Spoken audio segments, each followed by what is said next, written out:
Bienvenue sur mon podcast Minute Santé, qui fait suite aux stories santé que je faisais il y a quelques temps sur Instagram. Pour ceux et celles qui ne me connaissent pas, je suis Nadia du blog consommousli.com. Je te souhaite la bienvenue sur ce podcast où on va essayer de décrypter différents sujets santé pour mieux comprendre les différentes maladies et ainsi mieux les prévenir. Car comme le dit l'adage, mieux vaut prévenir que guérir.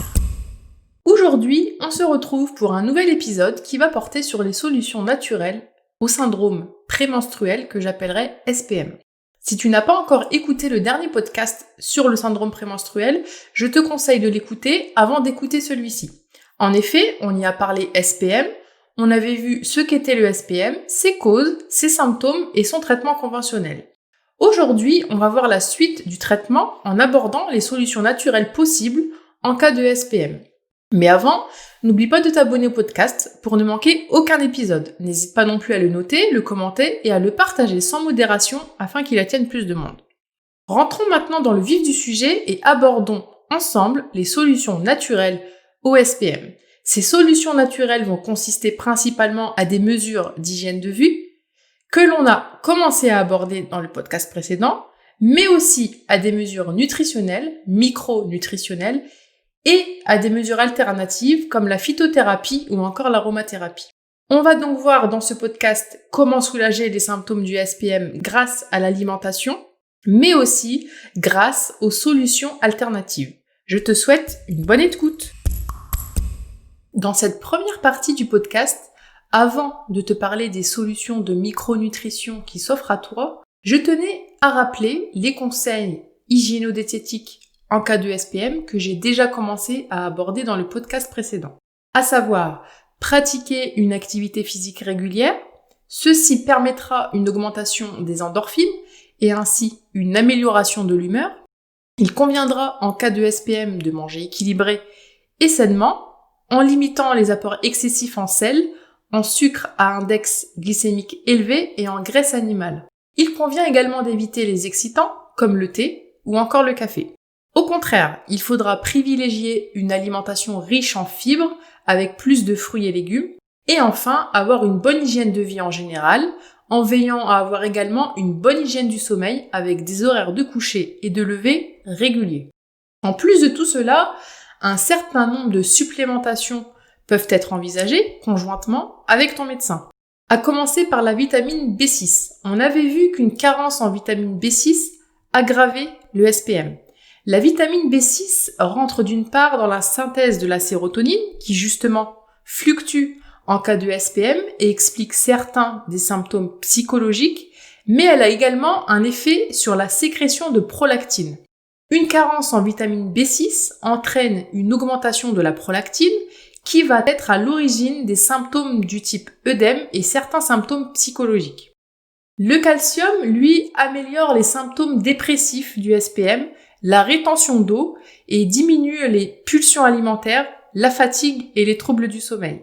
Une supplémentation en manganèse améliore également la symptomatologie du SPM et la vitamine E, à dose efficace, permet d'améliorer l'humeur et diminue l'intensité des symptômes physiques. Pour résumer, en plus des règles hygiéno-diététiques de base, il peut être intéressant de se supplémenter en fonction de tes symptômes et de voir avec un professionnel de santé pour cela. Donc, pour rappel, il peut s'agir d'une supplémentation en vitamine B6 qui peut être parfois couplée à du magnésium, intéressant notamment en cas de stress, et ou d'une supplémentation en calcium, en manganèse ou encore en vitamine B6. Ce n'est pas une liste exhaustive. Comme il existe différentes formes de SPM, il est essentiel de te faire conseiller individuellement par une personne compétente en la matière. Outre la nutrition et les compléments alimentaires, un certain nombre de mesures alternatives peuvent être intéressantes en cas de SPM. Tout d'abord, il convient de bien gérer son stress pour éviter une majoration de la symptomatologie. En règle générale, tu peux ainsi essayer des techniques de relaxation, la sophrologie, des exercices de respiration, l'acupuncture ou encore la réflexologie. L'homéopathie, pour celles qui y adhèrent, ainsi que l'ostéopathie, peuvent dans certains cas soulager certains symptômes spécifiques. Encore une fois, avant d'aborder les quelques solutions aromathérapiques et phytothérapiques, je tiens à préciser que ces conseils ne se substituent pas à un avis médical et que dans tous les cas, il faudra consulter. Je ne donnerai volontairement aucune posologie pour que tu fasses la démarche d'aller te faire conseiller par un spécialiste des huiles essentielles ou des plantes pour connaître les posologies, mais surtout les contre-indications. Ça peut être ton pharmacien, un phytothérapeute, un aromathérapeute, un naturopathe, etc., etc. Tout d'abord, en phytothérapie, il existe certaines plantes qui vont plutôt jouer sur la composante hormonale du SPM et rééquilibrer le tout.